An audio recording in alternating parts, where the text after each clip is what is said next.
કૃષ્ણનો સિક્કો। એક ગામડામાં એક ગરીબ સાધુ રહેતા હતા।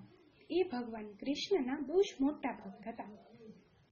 એ ઘરે ઘરે જઈને લોકો પાસેથી ભિક્ષા માંગતા હતા। લોકો એમને ભોજન અથવા પૈસા આપતા અને એ એમને આશીર્વાદ। ભગવાન કૃષ્ણએ એમની પરીક્ષા લેવાનું નક્કી કર્યું। એક દિવસ જ્યારે સાધુ નદી કિનારે ચાલવા ગયા હતા ત્યારે એમને એક સોનાના સિક્કાથી ભરેલી પોટલી મળી। એ બહુ જ ખુશ થઈ ગયા અને પોટલી પોતા પાસે રાખવાનું નક્કી કર્યું। ઘરે પાછું વળતી વખતે એમણે રસ્તામાં એક ભિખારી દેખાયો।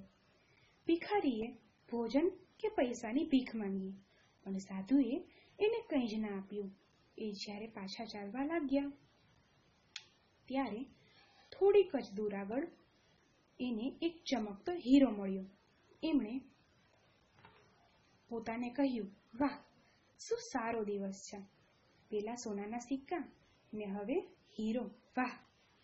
એ જેવો જ હીરો લેવા માટે નીચે વળ્યા કે એક ચોરે પાછળથી છલાંગ લગાવી અને સોનાના સિક્કાથી ભરેલી પોટલી ખેંચીને ત્યાંથી ભાગી ગયો। એ હીરો ખાલી એક કાચનો ટુકડો હતો જે ચોરે જાણી જોઈને સાધુને મૂરખ બનાવવા માટે ત્યાં રાખ્યો હતો। સાધુ ખૂબ દુઃખી થયા।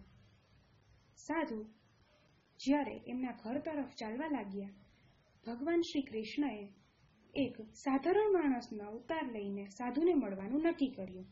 એ સાધુને મળ્યા અને એને એક સિક્કો આપ્યો અને કહ્યું, મારો આ સિક્કો સ્વીકારજો। સાધુએ સિક્કો લીધો અને શ્રી કૃષ્ણ ભગવાન ત્યાંથી નીકળી ગયા। સાધુને વિચાર આવ્યો, આ શું છે? આનાથી હું શું કરીશ? મને નથી લાગતું કે આ સિક્કો મારા કોઈ કામનો હશે। ઘરે જતી વખતે રસ્તામાં એને એક મછુઆરો દેખાયો જેની જાળીમાં 2 માછલીઓ હતી। સાધુને બહુ દયા આવી ગઈ। એણે મછુઆરાને કહ્યું, હું તમને આ સિક્કો આપું છું, તમે મને આ 2 માછલીઓ આપો। મછુઆરો માની ગયો। સાધુએ બંને માછલીઓને પાણીથી ભરેલા માટલામાં નાખી દીધી। બીજા દિવસે જ્યારે એ નદી કિનારે માછલી નાખવા ગયા ત્યારે એમને જે જોયું એનાથી તે આશ્ચર્યચકિત થઈ ગયા। નદીમાં 2 હીરા હતા। સાધુ ખુશ થયા પણ એમને ન સમજાયું કે આ બધું શું છે। એમણે ભગવાન શ્રી કૃષ્ણને યાદ કર્યા અને એની પ્રાર્થના કરી। ભગવાન કૃષ્ણ સામે આવ્યા।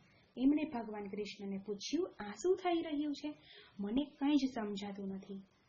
કૃષ્ણ ભગવાને કહ્યું, જ્યારે માછલીઓ પાણીમાં હતી ત્યારે ભૂલથી એ 2 હીરા ગળી ગઈ હતી। હવે એમને હીરા આપ્યા કારણ કે તેમણે તેનો જીવ બચાવ્યો। સાધુના આંખમાં પાણી આવ્યા અને એમણે ભગવાન કૃષ્ણનો આભાર માન્યો। ભગવાન કૃષ્ણએ કહ્યું, તને સોનાના સિક્કાની ભરેલી પોટલી તારી પાસે જે હતી એ તે ભિખારીને મદદ ન કરી અને પેલા ચોરને ખાઈ બેઠો।